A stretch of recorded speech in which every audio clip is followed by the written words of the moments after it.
Alright folks, Pi Guy here. I'm going to show you how to install Nettemp on a Raspbian image. Now, you may have issues trying to get this to work on the newer versions of Raspbian. I'm using the old Jesse image. So, and I'm just doing this on the light version of it. So, once you do an upgrade, you may have to install Git, which I already have it installed. But once you install that, what you'll want to do is do a sudo.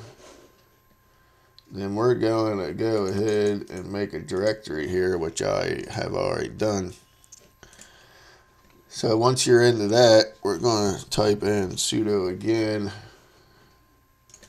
Then we're going to clone the software, which I have already done that also. So now we're going to cd into the directory. We can just clear that. And we do an ls. You can see everything under there now. So what we can do is we can do a sudo. And we can just install this.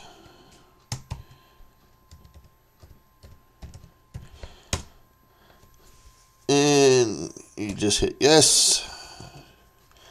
If you want that, you can say yes. If you want to send stats, go ahead, but I'm not.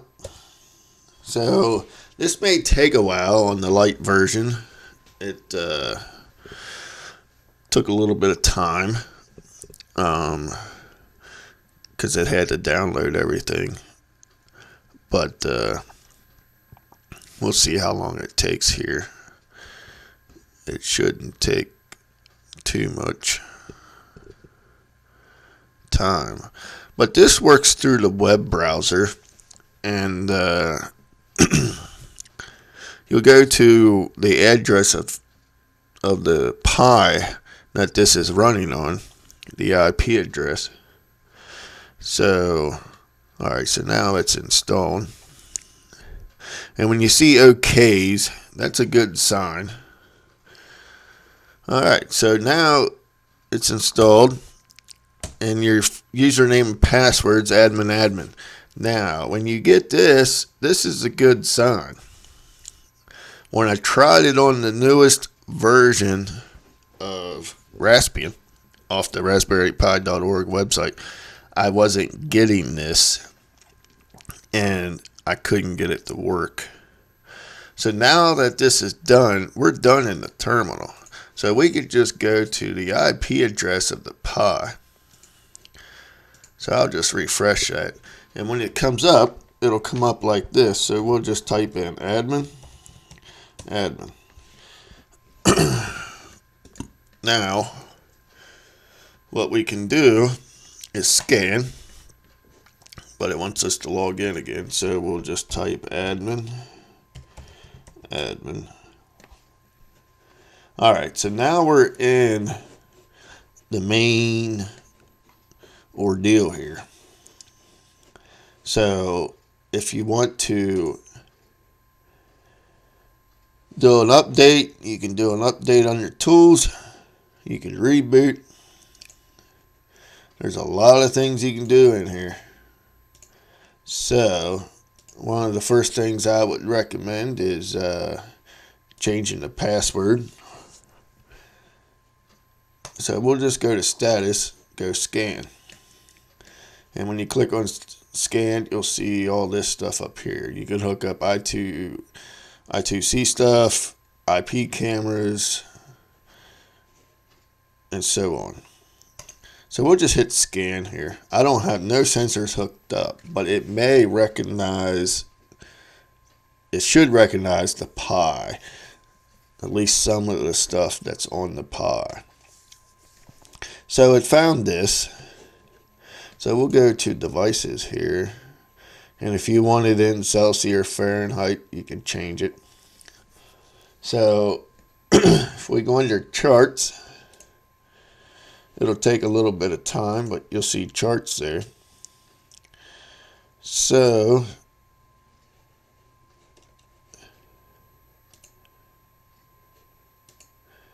might take a few seconds here because it will update.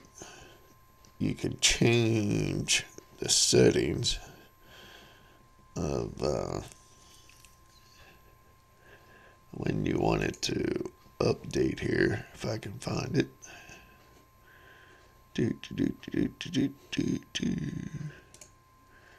Charts.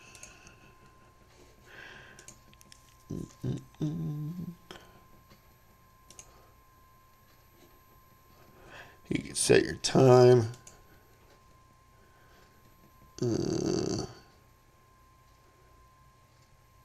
You can add IP cameras.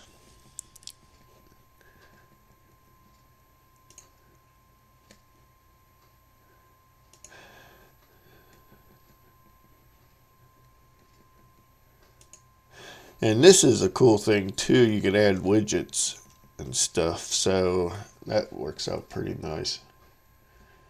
You can do a layout of your house if you want.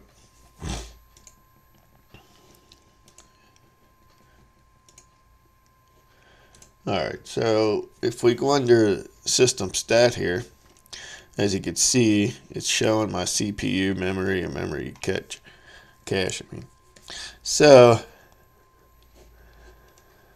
that will show that. See, I remember the other year on the Pi, it would show the temperature of the Pi, so I don't know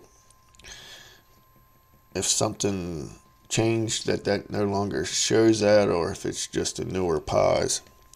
I'm running Nettemp on a Raspberry Pi 2, and it don't show the temperature of the Pi, so it might work on a B plus or something, but not too many people uses B pluses anymore. So, but what you'll do, like if you go under device, you can click on these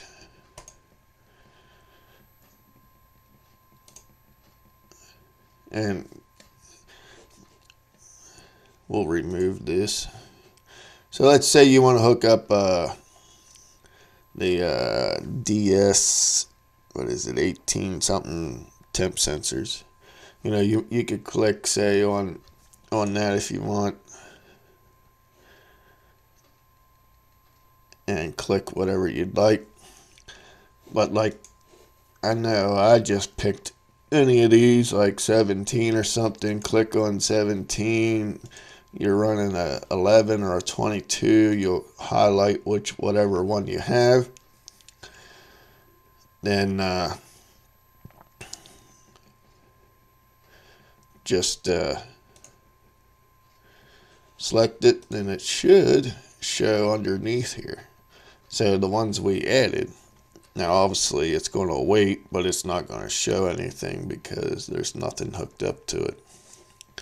And if you want to change the names of them, like if we want to name this one outside, whatever you do, just make sure you hit the pencil beside it to save it. And we'll just say this one is inside. Now, if you want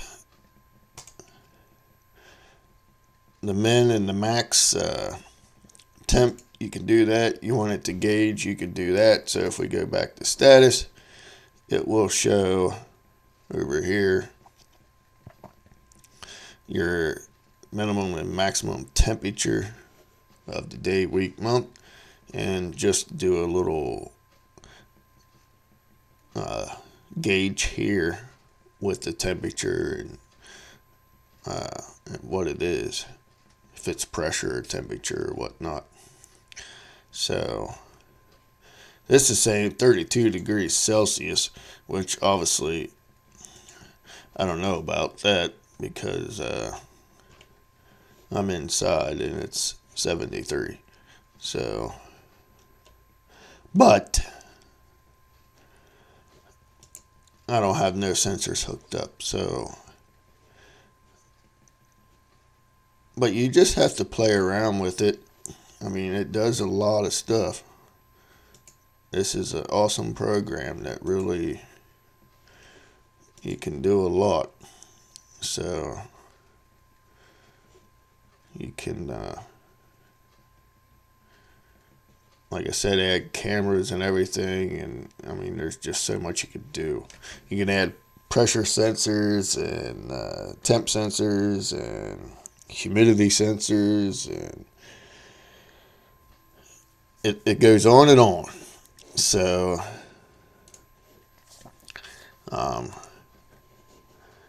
but it is a nice tool. So other than that, there's not very much more I can show. So hopefully this helps out, and if you have any problems, just let me know. All right, thanks for watching.